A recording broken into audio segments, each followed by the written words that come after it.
Mengapa perusahaan perdagangan di masa lalu bisa memiliki tentara sendiri yang lebih kuat dari kerajaan? Mengapa selembar kertas bisa bernilai emas? Dan mengapa kini angka-angka digital di komputer bisa bernilai triliunan dolar? Sejarah ekonomi dunia penuh dengan paradoks yang mengubah cara manusia menciptakan dan memahami kekayaan.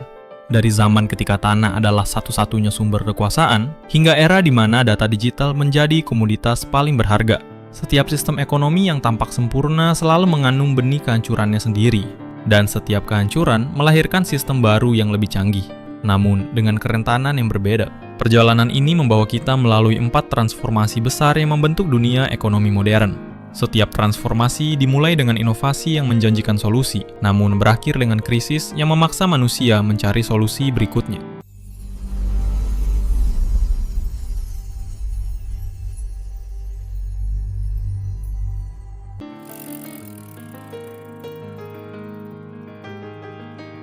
Dunia yang bergerak lambat. Ribuan tahun yang lalu, kehidupan ekonomi manusia berputar di sekitar tanah dan musim. Sebagian besar orang hidup dari bertani, dan tanah bukan hanya tempat bekerja, melainkan sumber kekuasaan politik dan sosial. Raja memiliki tanah terluas, bangsawan memiliki wilayah yang diberikan raja, dan petani menggarap tanah milik tuan tanah.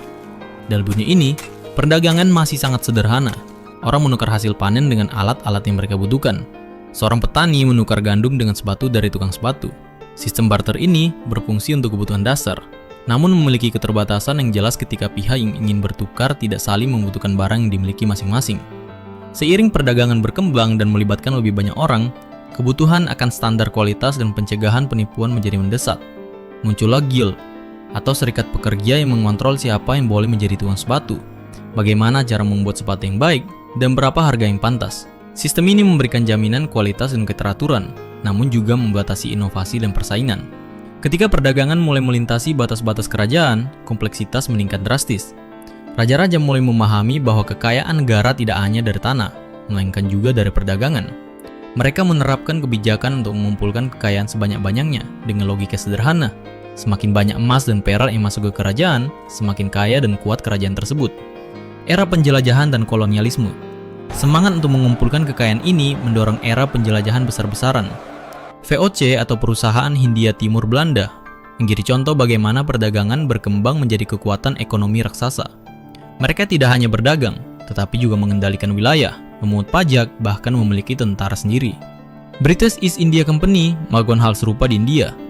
Kekayaan yang mengalir dari koloni-koloni ini menciptakan akumulasi modal yang belum pernah ada sebelumnya dalam sejarah manusia.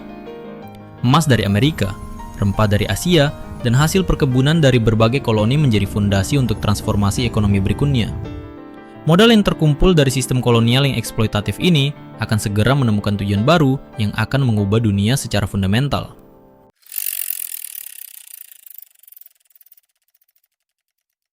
Mesin yang mengubah dunia. Modal yang terkumpul dari perdagangan kolonial bertemu dengan inovasi teknologi revolusioner. Pertengahan abad ke-18, James Watt menyempurnakan mesin uap yang mengubah cara manusia bekerja secara fundamental. Untuk pertama kalinya dalam sejarah, manusia memiliki sumber tenaga yang tidak bergantung pada kekuatan otot, angin, atau air. Seorang penenun yang sebelumnya bisa membuat satu kain dalam sehari, kini dengan bantuan mesin bisa memproduksi puluhan kain dalam waktu yang sama. Peningkatan produktivitas individual ini kemudian diorganisir dalam skala yang lebih besar melalui sistem pabrik, menciptakan output yang tidak pernah dibayangkan sebelumnya. Inggris, yang memiliki akses terhadap batu bara dan modal dari perdagangan kolonial, menjadi pusat revolusi ini. Keuntungannya begitu besar, sehingga Inggris tidak hanya memproduksi barang untuk kebutuhan sendiri, tetapi juga mengekspor ke seluruh dunia. Benar-benar menjadi pabrik dunia pada abad ke-19. Transformasi masyarakat dan sistem keuangan. Revolusi industri tidak hanya mengubah cara produksi, tetapi juga mengubah cara hidup manusia.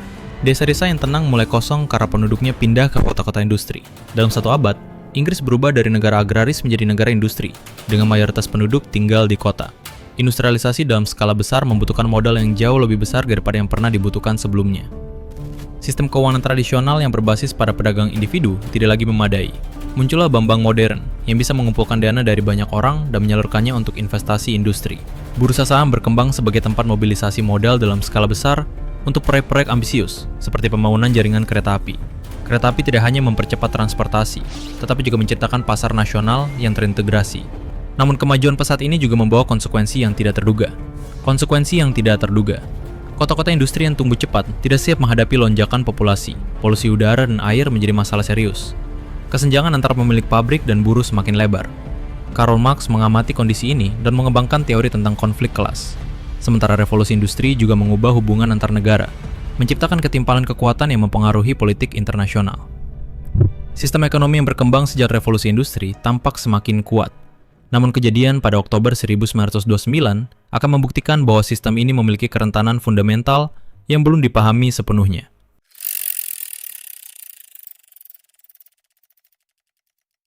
Kejatuhan besar dan revolusi pemikiran. Oktober 1929, Wall Street tiba-tiba runtuh. Harga saham jatuh bebas, bank-bank tutup, dan jutaan orang kehilangan pekerjaan. Great Depression membuktikan bahwa pasar bebas tidak selalu bisa mengatur dirinya sendiri. Pengangguran massal menciptakan penderitaan yang luar biasa, dengan 1/4 angkatan kerja Amerika menganggur.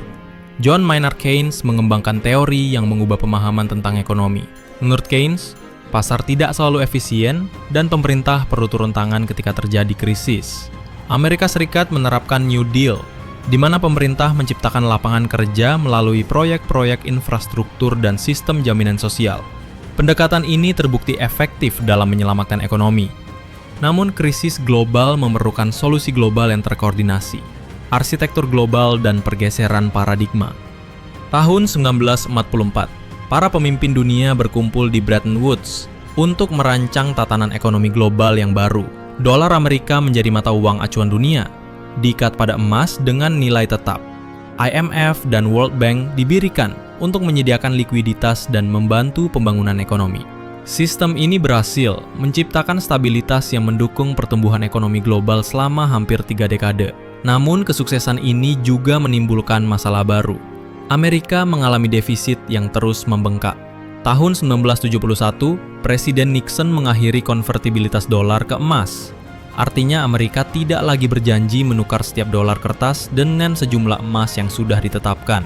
Dalam sekejap, sistem moneter yang sudah berlaku hampir 3 dekade runtuh. Bersamaan dengan itu muncul gelombang pemikiran ekonomi baru yang menekankan kembali pada kekuatan pasar. Tahun 1980-an, Margaret Thatcher dan Ronald Reagan memimpin gelombang privatisasi dan deregulasi. Era 1960-an dan 2000-an menjadi masa keemasan kapitalisme global, dengan internet yang mulai mengubah cara berbisnis dan deregulasi sektor keuangan yang mencapai puncaknya. Krisis yang mengejutkan. Kepercayaan berlebihan pada pasar bebas mencapai puncaknya pada awal abad ke-21. Tahun 2008, gelembung kredit perumahan Amerika pecah. Bank-bank raksasa yang dianggap too big to fail ternyata bisa gagal.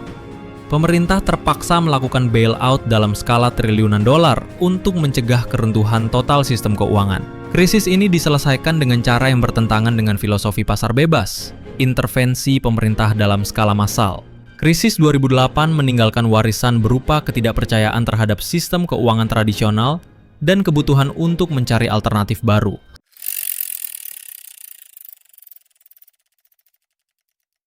Ekonomi platform dan transformasi digital.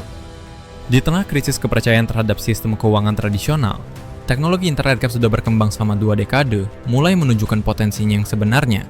Perusahaan-perusahaan seperti Amazon, Google, dan Facebook menciptakan model bisnis platform yang tidak memproduksi barang fisik, tetapi menciptakan nilai dengan menghubungkan pengguna dan mengumpulkan data. Data menjadi komoditas baru yang sangat berharga. Gig ekonomi mengubah hubungan kerja tradisional, memberikan fleksibilitas yang lebih besar, namun mengurangi perlindungan sosial. E-commerce memungkinkan siapa saja menjual barang ke seluruh dunia tanpa toko fisik. Perubahan ini menciptakan pertanyaan fundamental tentang masa depan uang itu sendiri, mendorong eksperimen paling radikal dalam sejarah ekonomi modern. Revolusi moneter digital. Tahun 2008 juga menandai kelahiran Bitcoin, mata uang digital pertama yang tidak dikontrol oleh bank sentral atau pemerintah manapun. Cryptocurrency berkembang dari eksperimen teknis menjadi fenomena global dengan kapitalisasi pasar triliunan dolar. Teknologi blockchain yang mendasari cryptocurrency berpotensi mengubah banyak aspek ekonomi. Kontrak pintar bisa mengautomasi berbagai transaksi bisnis. Sistem keuangan terdesentralisasi memungkinkan orang bertransaksi tanpa melalui bank tradisional. Tantangan dan peluang. Era digital menciptakan peluang yang belum pernah ada sebelumnya, namun juga tantangan baru. Konsentrasi kekuasaan ekonomi di tangan segelintir perusahaan teknologi raksasa menimbulkan kekhawatiran tentang monopoli digital. Otomatisasi mengancam jutaan pekerjaan tradisional. Ketimpangan digital semakin lebar. Regulasi cryptocurrency menjadi tantangan tersendiri. Bagaimana mengatur sistem yang dirancang untuk tidak bisa diatur sambil melindungi konsumen tanpa menghambat inovasi? Era digital tidak hanya mengubah cara kita bertransaksi, tetapi juga cara kita memahami nilai, pekerjaan, dan uang itu sendiri.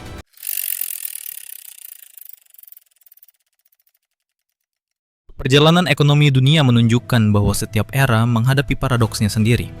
Era pra-industrial stabil tetapi tidak efisien. Revolusi industri menciptakan kemakmuran tetapi juga eksploitasi. Abad ke-20 mengembangkan sistem yang kompleks tetapi rentan krisis. Era digital menciptakan konektivitas global tetapi juga konsentrasi kekuasaan yang baru. Pola yang konsisten sepanjang sejarah adalah bahwa setiap solusi menciptakan masalah baru yang memerlukan solusi berikutnya. Sistem barter digantikan uang logam digantikan kertas kini mulai digantikan digital. Setiap transisi membawa kemajuan sekaligus menciptakan ketidakpastian. Hari ini kita berada di persimpangan antara ekonomi tradisional dan digital. Pertanyaan besar yang kita hadapi adalah, akankah teknologi digital menciptakan ekonomi yang lebih adil dan efisien, atau justru memperdalam ketimpangan dan ketidakstabilan yang sudah ada? Jawaban atas pertanyaan ini akan menentukan jejak perubahan yang akan membentuk zaman berikutnya. Seperti generasi sebelum kita yang menghadapi revolusi industri, Great Depression, dan globalisasi, kita juga harus menavigasi transformasi besar dengan kebijaksanaan yang kita miliki. Satu hal yang pasti, perjalanan ekonomi dunia belum berakhir. Sejarah terus berlanjut, dan kita semua adalah bagian dari cerita yang sedang ditulis. Kalau pembahasan hari ini bermanfaat, jangan lupa klik like dan subscribe. Like dari kalian sangat membantu algoritma YouTube untuk merekomendasikan konten edukatif seperti ini ke lebih banyak orang yang membutuhkan. Terima kasih sudah menemani perjalanan ekonomi dunia hari ini. Sampai jumpa di video selanjutnya.